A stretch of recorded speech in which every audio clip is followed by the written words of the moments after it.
Assalamu alaikum 10th class. I'm your mathematics lecturer Idam Mushaq from the platform of Punjab Group High School Jadawala. Students, hope you are fine and well. Today 8th July 2020 we are going to discuss question number 1 to 4 of exercise 4.1 in this lecture. Students exercise 4.1 जो है वो या आपका chapter 4 complete वो partial fractions के बारे में है। सबसे पहले हम डिस्कस करते हैं व्हाट इज़ फ्रैक्शन, फिर पार्शियल फ्रैक्शंस की तरफ जाएंगे। The quotient of two numbers, दो नंबर्स को जब आप डिवीजन के साइन में लिख देते हो और अलजेब्रिक एक्सप्रेशन को, वो आपके पास एक फ्रैक्शन है। The quotient is indicated by a bar, उसको एक बार से शो करते हैं। यहाँ तक आपकी डेफिनेशन कंप्लीट है। बाकी जो है ये आपको पता है, we write the dividend on the top of the bar and divisor below the bar, यानी जो डिविडेंड होता है उसको ऊपर लिखते हैं और जो डिवाइजर होता है उसको नीचे लिखते हैं। और नीचे वाली रकम को कभी भी ज़ीरो के इक्वल नहीं होनी चाहिए।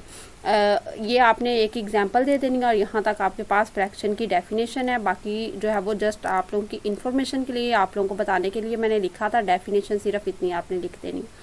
नेक्स्ट है व्हाट इज़ रैशनल फ्रैक्शन। अगर आपके पास जो न्यूमिनेटर और डिनोमिनेटर में टर्म्स मौजूद हैं, अगर वो अलजेब्रिक एक्सप्रेशंस हैं यानी उनमें कोई वेरिएबल मौजूद है, ऊपर वाली टर्म को आप लोग बोलते हो न्यूमिनेटर और नीचे वाली को हम बोलते हैं denominator. An expression of the form N of X divided by D of X where N of X and D of X are polynomials in X with real coefficients is called rational fraction. तो फिर उसको rational fraction का नाम दिया जाता है। और जो नीचे वाली पोलिनोमियल है यानी डी ऑफ एक्स, उसको कभी भी ज़ीरो नहीं होना चाहिए। ये बात तो हमने जब रैशनल नंबर्स पढ़े थे 9th क्लास में चैप्टर 2 में, तो हमें तब भी पता है कि पी ओवर क्यू की फॉर्म में जिनको लिखा जाता है वो रैशनल नंबर्स होते हैं। लेकिन ये रैशनल नंबर और रैशनल एक्सप्रेशन में डिफरेंस क्या है कि उसमें नंबर्स आते हैं और इसमें अलजेब्रिक एक्सप्रेशंस या पोलिनोमियल्स आते हैं। लेकिन किसी भी सूरत में डिनोमिनेटर को ज़ीरो नहीं होना चाहिए। आगे आपने इसकी एग्जाम्पल लिख देनी है। यहाँ पे ये दोनों एग्जाम्पल्स मौजूद हैं। ये डेफिनेशंस आपको अपने चैप्टर के स्टार्ट पे मिल जाएंगी, जहाँ से आपकी एक्सरसाइज 4.1 से पहले। नेक्स्ट है आपके पास प्रॉपर फ्रैक्शन। ये जो बेटे आपके पास न्यूमिनेटर और डिनोमिनेटर में टर्म्स होती हैं, इनमें जो इनकी डिग्री को आपने चेक करना है। डिग्री से क्या मुराद है, किसी अलजेब्रिक एक्सप्रेशन में जो वेरिएबल की हाईएस्ट पावर होती है वो इसकी डिग्री होती है। फॉर एग्जांपल ये जो आपके पास है, ये वाला एक अलजेब्रिक यहाँ पे रैशनल एक्सप्रेशन दिया हुआ है, ये वाला 2x - 3। इसमें न्यूमिनेटर की डिग्री ज़्यादा से ज़्यादा 1 है क्योंकि उसमें वेरिएबल की पावर 1 है और डिनोमिनेटर की डिग्री है 2। अगर किसी अलजेब्रिक एक्सप्रेशन में न्यूमिनेटर की डिग्री लेस देन हो तो वो जो है वो, और डिनोमिनेटर की डिग्री ग्रेटर हो तो उसको हम प्रॉपर फ्रैक्शन का नाम देते हैं। A rational fraction n of x divided by d of x where d of x is not 0 is called a proper fraction। उसे proper fraction कब कहेंगे, if के बाद वाली बात ज़रूर लिखनी है। Degree of polynomial in the numerator के जो न्यूमिनेटर की में डिग्री है इज़ लेस, वो कम होनी चाहिए किससे, the degree of the polynomial D of x in the denominator जो डिनोमिनेटर में। फॉर एग्जांपल यहाँ पे 2 एग्जांपल्स लिखी हैं, बल्कि ये 3 एग्जांपल्स हैं। इसमें भी आप कोई से भी एग्जांपल लिख सकते हैं, लेकिन आपने ये ध्यान रखना है कि न्यूमिनेटर की डिग्री जो है वो लेस देन होनी चाहिए डिनोमिनेटर से। उसके बाद बेटे अब देखते हैं कि जो है वो इम्प्रॉपर फ्रैक्शन क्या होता है। इम्प्रॉपर फ्रैक्शन की डेफिनेशन जो है वो मैं आपको कल करवाऊंगी। आज आपने ये 3 डेफिनेशंस करनी है, लेकिन कॉन्सेप्ट में आपको दे देती हूँ। इम्प्रॉपर में ये है कि आपके पास ये जो न्यूमिनेटर की डिग्री है या ये ग्रेटर होती है या इक्वल होती है उसके। अगर इक्वल हो या ग्रेटर हो तो दोनों सूरतों में जो है वो ये इम्प्रॉपर फ्रैक्शन होगा। सिर्फ ये प्रॉपर कब होगा, जब न्यूमिनेटर की डिग्री लेस देन होगी। अब बेटे ये है कि पार्शियल फ्रैक्शन से क्या मुराद है। बेटे जब आपने 9th क्लास में एक्सरसाइज 6.2 सॉल्व की थी तो अलग-अलग अलजेब्रिक एक्सप्रेशन होते थे, यानी फ्रैक्शंस होती थी। हम उनके दरमियान प्लस माइनस का साइन लगा होता था। हम एलसीएम लेके उनको सॉल्व करते थे और लास्ट पे उसका एक आंसर निकालते थे। उसको हम कहते हैं रिजल्टेंट फ्रैक्शन, यानी वो हमारे पास रिजल्ट आंसर आया उसका। अब यहाँ पे हमारे पास क्या होगा, एक रिजल्टेंट फ्रैक्शन दी गई होगी, हमने उसको उसके जो है वो पार्ट्स में कन्वर्ट करना है कि वो रिजल्टेंट फ्रैक्शन किन किन फ्रैक्शन से मिलके बनी है। यानी आप ये कह सकते हो कि एक दिए गए जो आपने जो फ्रैक्शन है उसको डीकम्पोज करना है उसके पार्ट्स में, उसके हिस्सों में। इसको हम कहते हैं इनके जो ये जो आपके पास हैं फ्रैक्शंस, उनको पार्शियल फ्रैक्शंस बनाना, उनके हिस्से बनाना या उनकी जुज़वी कसूर बनाना, इसको कहते हैं हम। अब आपने जो है वो इनकी रैशनल एक्सप्रेशंस बनाने हैं, यानी पार्शियल फ्रैक्शंस बनाने हैं। तो ये आपके पास एक रिजल्टेंट फ्रैक्शन दिया हुआ है, एक्सरसाइज 4.1 का क्वेश्चन नंबर 1 है। आपको दिया हुआ है 7x - 9 divided by x+1 into x-3। अब आपने सबसे पहले जो भी आपके पास पार्शियल फ्रैक्शन के लिए टर्म्स मौजूद होंगी, आपने उनके डिनोमिनेटर को देखना है। और यहाँ पे एक्सरसाइज 4.1 के आज हमने 4 क्वेश्चंस डिस्कस करने हैं। इन्हीं 4 क्वेश्चंस की आपने रिटर्न प्रैक्टिस करनी है और अपनी नीट नोटबुक पे लिखना है। तो इन चारों क्वेश्चंस में यहाँ डिनोमिनेटर में आपको जो है लीनियर फैक्टर्स नजर आएंगे। अगर लीनियर फैक्टर्स जो भी आपके पास पार्शियल फ्रैक्शंस बनाने के लिए डिनोमिनेटर में होंगे, तो आपने उनके पार्शियल फ्रैक्शंस बनाने के लिए एक जनरल पैटर्न बनाना होता है। वो पैटर्न क्या है? वो पैटर्न इस तरीके से आएगा कि इस तरीके से जो आपके पास लीनियर फैक्टर्स होते हैं उन सबको अलग-अलग करके लिख दिया जाता है। और यहाँ पे आपने कोई वेरिएबल लिख लेना है, ए लिख दिया यहाँ पे मैंने और यहाँ पे बी, और हमेशा इनके दरमियान प्लस। यानी हम ये फ़र्ज़ कर लेते हैं कि इस तरह का जो आपके पास अलजेब्रिक एक्सप्रेशंस होते हैं उनके पार्शियल फ्रैक्शंस या उनके टुकड़े अलग-अलग वो इस टाइप के होंगे कि एक आपने जो है वो डिनोमिनेटर वाला जो एक लीनियर फैक्टर है वो एक टर्म के डिनोमिनेटर में लिख देना, दूसरे वाला दूसरे के। और फिलहाल हमें इनके न्यूमिनेटर नहीं पता, उनको हम अज्यूम कर लेते हैं ए एंड बी, और इस पूरे को हमने इक्वेशन 1 का नाम दे दिया। ये क्वेश्चन था जो गिवन था, ये हमने उसका अज्यूम्ड पैटर्न बनाया। उसके बाद इस क्वेश्चन को करने का तरीकाकार ये है कि आपने मल्टीप्लाई कर देना है इस पूरी इक्वेशन को एलसीएम से। एलसीएम क्या है? x+1 into x-3। इस एलसीएम से मल्टीप्लाई कर दिया, इसकी दफ़ा इसको जब x+1 इंटू x-3 से मल्टीप्लाई किया, दोनों कैंसिल हो गए, इसकी दफ़ा रह गया सिर्फ 7x - 9। इसको जब मल्टीप्लाई किया x+1 और x-3 से, तो x+1 कैंसिल हो गया, बाकी आपके पास रह गया x-3। और उसके बाद जो है वो इसको मल्टीप्लाई किया x+1 और x-3 से, तो ये आपके पास यहाँ पे x-3 कैंसिल होने के बाद b के साथ रह गया x+1। इसको इक्वेशन 2 का नाम दे दिया। अब हमारा मकसद क्या है ये क्वेश्चन सॉल्व करने का? सिर्फ हमारे पास ये a और b की वैल्यूज़ आ जाएँ ताकि हम इसमें पुट कर दें और ये हमारे पास इस रिजल्टेंट फ्रैक्शन के पार्शियल फ्रैक्शंस आ जाएंगे।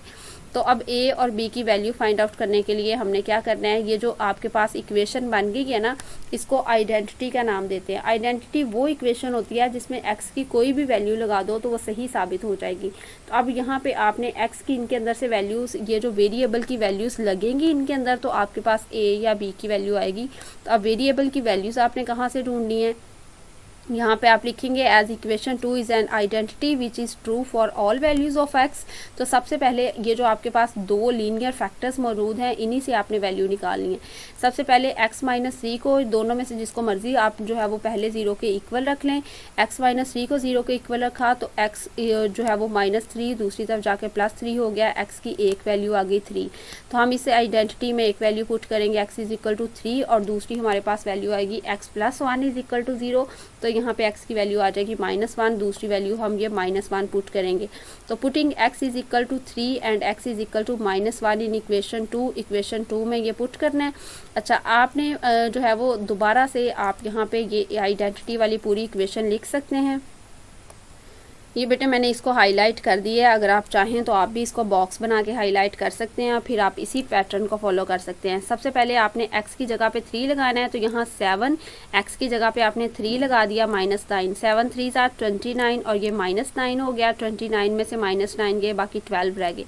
यहाँ पे a एज इट इज़ है, x की जगह पे आपने 3 लगाया, 3 -3 के साथ कैंसिल हो जाएगा, ये 0 हो जाएगा, तो a भी 0 हो जाएगा जो उससे मल्टीप्लाई होगा। इस वजह से इसको यहाँ पे नहीं लिखा, लेकिन अगर आप स्टार्ट पे यहाँ पे लिखना चाहें एक स्टेप में, यानी पहले आप लिखें a × x की जगह पे 3, फिर आगे -3, फिर नेक्स्ट स्टेप में आप लिख दीजिएगा कि 0 हो जाना है। तो मैंने यहाँ पे 0 हो जाना था इसलिए इसको नहीं लिखा। उसके बाद है +b, यानी इसी को हमने फॉलो करना है। +b, x की जगह पे 3 लिखा और +1 एज इट इज़, 3 + 1 4, 4b से मल्टीप्लाई हुआ 4b हो गया। ये 4 इधर मल्टीप्लाई हो रहा है, उधर जाके 12 के साथ डिवाइड होगा, तो b = 3, ये b की वैल्यू आ गई। अब आपने इसी आइडेंटिटी में आपने x की वैल्यू -1 पुट करनी है। तो यहाँ पे लिखा फॉर x = -1। सबसे पहले 7 को मल्टीप्लाई किया, -1 से -7 हो गया और फिर -9, तो -7 और -9 विच इज़ इक्वल टू -16। फिर उसके बाद a x की जगह पे -1 लगाया तो -1 और -3 विच इज़ इक्वल टू -4, और a से मल्टीप्लाई किया तो -4 हो गया। प्लस b x की जगह पे जब -1 लगेगा वो +1 के साथ कैंसिल हो जाएगा, और ये वाली पूरी टर्म फिर क्योंकि इन ब्रैकेट का आंसर 0 आ गया, 0 को b से मल्टीप्लाई करेंगे तो वो 0 ही हो जाएगा। a की वैल्यू 4 कैसे आई है, -4 इधर आके डिवाइड होगा, माइनस माइनस से कैंसिल हो जाएगा, 16 आंसर 4 ज़ार 16, तो आपके पास 4 इसका आंसर रह जाएगा। अब आपने ये जो a और b की वैल्यूज़ फाइंड आउट की हैं इसको आपने उनके जो है वो पार्शियल फ्रैक्शंस में पुट कर देना है। a की जगह पे वैल्यू आपके पास आई है 4, वो पुट कर देनी है, और b की जगह पे आपके पास वैल्यू आई है 3, वो पुट कर देनी है। और लास्ट पे आपके पास पूरी जो है वो इक्वेशन इस टाइप की हो जाएगी ये कि आपके पास ये वाले जो है वो रिजल्टेंट एक्सप्रेशन था, इसके पार्शियल फ्रैक्शंस ये वाले हैं, यानी इनसे मिलके बना है। रिपीट कर लेते हैं मेथड को। सबसे पहले जनरल पैटर्न आपने बनाना है और वो लीनियर फैक्टर्स का इसी तरीके से बनना है। पहले वाला पहले वाले के नीचे लिखा जाएगा, दूसरे वाला दूसरे वाले के नीचे। फ़र्ज़ करें अगर इसमें 3 लीनियर फैक्टर्स होते तो एक तीसरी भी फ्रैक्शन हमारे पास आ जाती, और यहाँ पे a b और फिर c लिख देते। अब इसमें 2 ही हैं तो इसको 1 का नाम दे दिया। उसके बाद आपने एलसीएम लेना है इन सब का। एलसीएम लेने के बाद जो आपके पास बाकी बचेगा उसको आपने इक्वेशन 2 का नाम दे देना है। और ये चूँकि आइडेंटिटी इक्वेशन होती है यानी ट्रू होती है सारी वैल्यूज़ के लिए, तो आपने ये जो दोनों आपके पास लीनियर फैक्टर्स हैं उनको बारी बारी 0 के इक्वल रख के इनसे वैल्यूज़ निकालनी है। पहले पहली वैल्यू को आप, ये ज़रूरी नहीं है आप ये लाइन लगा के ऐसे करें, आप पहले पहली वैल्यू को पुट कर सकते हैं, उसके नीचे जो है वो फिर आप दूसरी वैल्यू को पुट कर सकते हैं, और फिर आपके पास a और b की वैल्यूज़ जो आएंगी उसको लास्ट पे आपने इस जनरल इक्वेशन में ज़रूर पुट करना है, क्योंकि आपसे उन्होंने a और b की वैल्यूज़ फाइंड आउट करने को नहीं कहा बल्कि पार्शियल फ्रैक्शंस बनाने को कहा है। जब तक आप पार्शियल फ्रैक्शंस नहीं बनाएंगे क्वेश्चन कंप्लीट नहीं होगा। नेक्स्ट आपने पार्शियल फ्रैक्शंस बनाने हैं ये वाले के, तो आप स्टार्ट करोगे क्वेश्चन लेट का वर्ड लिख के। आपको मैंने बताया पहला लीनियर फैक्टर पहले वाले के नीचे, दूसरा दूसरे वाले के नीचे, दरमियान में हमेशा प्लस। उसके बाद देखें b की वैल्यू अगर माइनस की आ जाती है तो यहाँ पे माइनस हो जाएगा, लेकिन स्टार्ट पे जनरल पैटर्न के वक्त आपने प्लस ही लिखना है। इसको इक्वेशन 1 का नाम दिया। नेक्स्ट स्टेप होता है कि ये जो एलसीएम आता है इन दोनों साइड्स का उसको मल्टीप्लाई करते हैं हम। इन दोनों साइड से इसको मल्टीप्लाई करेंगे तो ये दोनों कैंसिल हो जाएंगे, सिर्फ x - 11 आगे is equal to as it is a। उसके बाद x - 4 कैंसिल हो जाएगा और a मल्टीप्लाई हो जाएगा x + 3 से।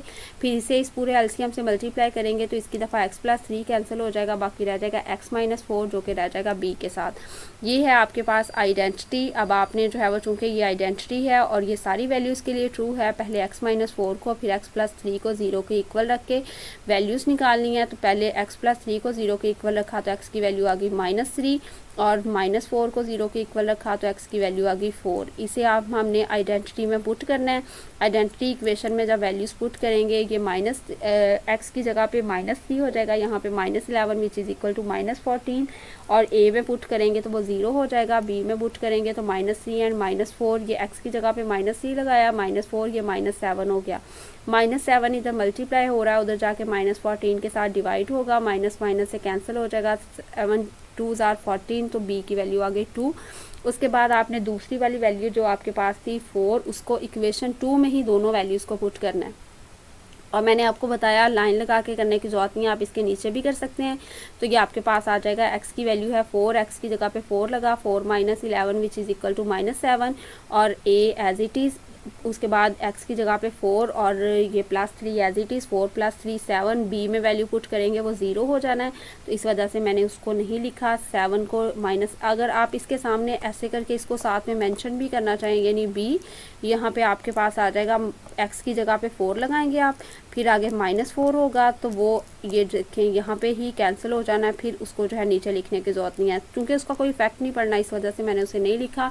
7 को -7 पे डिवाइड करेंगे which is equal to a is equal to -1, तो आपके पास ये आंसर आ जाएगा।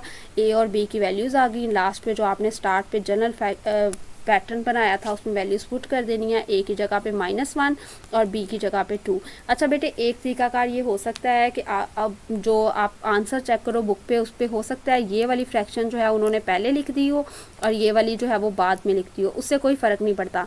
लेकिन हाँ ये बात याद रखें कि x - 4 के ऊपर -1 ही आना चाहिए, x + 3 के ऊपर 2 ही आना चाहिए। वैसे इस पूरी फ्रैक्शन की जगह चेंज हो जाए तो उससे कोई मसला नहीं है।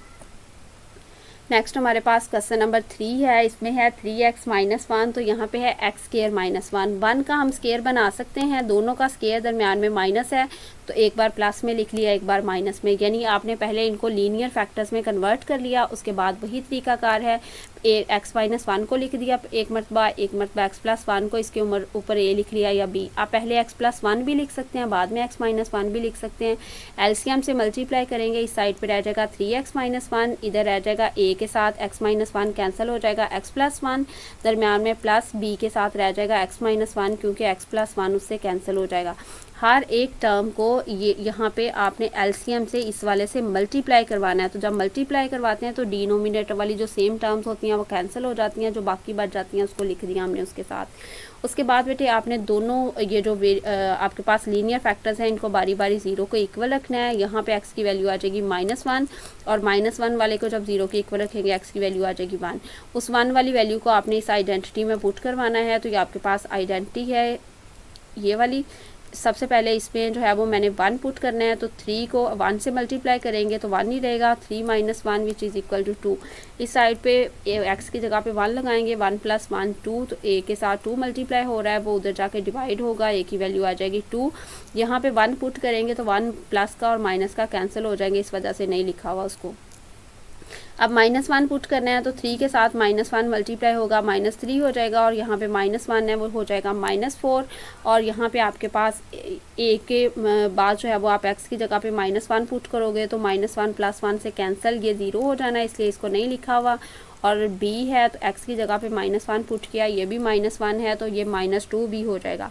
ये -2b के साथ क्या हो रहा है मल्टीप्लाई, उधर जाके ये डिवाइड होगा, माइनस माइनस से कैंसिल हो जाएगा, 2 2s are 4, b की वैल्यू 2 आ गई। इस जनरल पैटर्न में a की जगह पे आपने 1 पुट कर दिया और b की जगह पे 2, डिनोमिनेटर एज इट इज़, और ये जो स्टार्ट पे क्वेश्चन था उसको भी एज इट इज़ लिख दिया।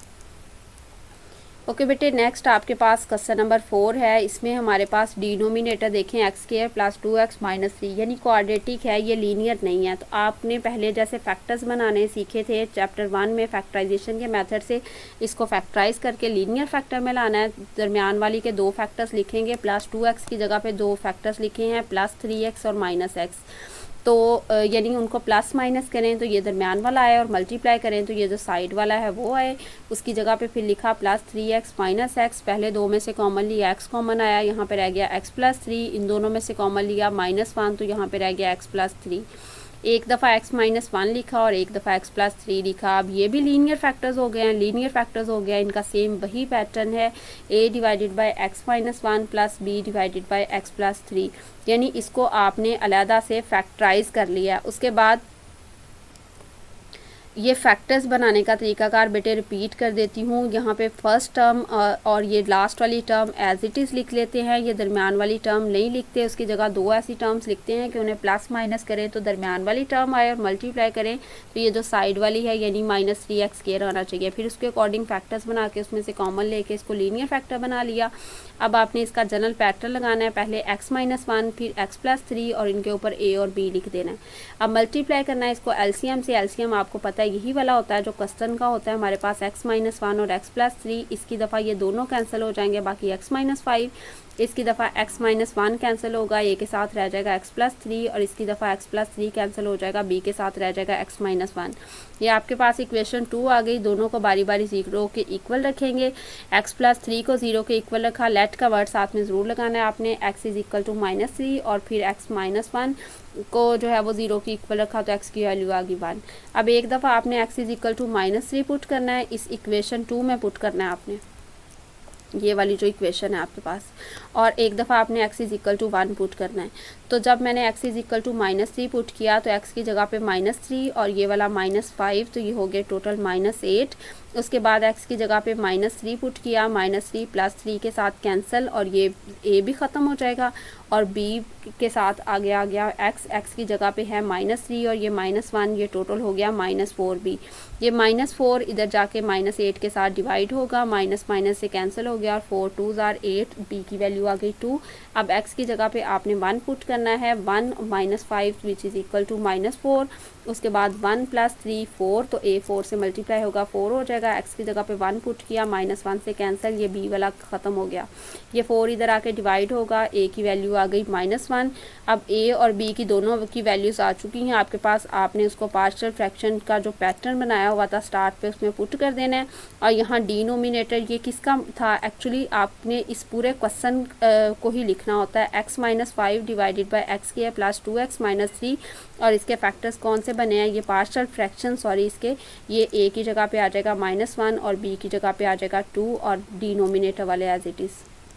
तो बेटे जो 3 डेफिनेशंस आज हमने पढ़ी उनको आपने बुक से याद कर लेना है और एक्सरसाइज 4.1 के चारों क्वेश्चंस नीट नोटबुक पे लिखने हैं आपने और रिटर्न प्रैक्टिस करनी है। इसकी रफ नोटबुक पे मैंने आपको चारों क्वेश्चंस करवा दिए हैं। उनका पैटर्न क्या है, सबसे पहले आपने जनरल पैटर्न बनाना है, उसके बाद जो आपने जनरल पैटर्न में वेरिएबल लेट किए हैं a एंड b, उनकी वैल्यूज़ फाइंड आउट करनी है और उसके बाद आपने उन वैल्यूज़ को पुट कर देना है उस जनरल पैटर्न में, तो आपके पास पार्शियल फ्रैक्शंस आ जाएंगे क्वेश्चन के। उम्मीद करती हूँ स्टूडेंट्स आज का लेक्चर आपको समझ आया होगा, उसके अकॉर्डिंग आप अपनी होमवर्क कंप्लीट करेंगे और रिटर्न प्रैक्टिस करेंगे रफ नोटबुक पे। अल्लाह ताला आप सबको अपने हिफ्ज़-ओ-अमान में रखे। थैंक यू स्टूडेंट्स, अल्लाह हाफिज़।